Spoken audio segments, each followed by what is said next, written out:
belajar apa? Kata ini. Ibu punya tebak-tebakan buat Vano. Apa? Ikan apa yang matanya banyak? Ayo, ikan apa? Ikan pih. Ikan teri 1 kilo. Terus ular apa yang bikin sehat?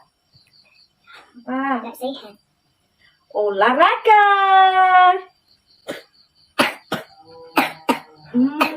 Vano batuk ya. Sakit ya tenggorokannya ya. Ibu ada solusinya. Ini dia, lamandel.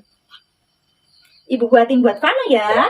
Lamandel ini bermanfaat untuk membantu meredakan tenggorokan kering, batuk, pilek, dan juga gejala amandel. Lamandel adalah obat herbal untuk mengatasi amandel secara alami. Cara buatnya juga mudah sekali. Larutkan 2 sendok teh lamandel ke dalam 100 ml air hangat, dan lamandel ini bisa diminum sehari 3 kali sampai sembuh. Lamandel ini 100% dibuat dengan bahan herbal alami, halal, dan sudah bersertifikat BPOM. Dan sudah direkomendasikan oleh dokter sehingga aman dikonsumsi setiap hari untuk menjaga daya tahan tubuh dan juga mencegah radang tenggorokan.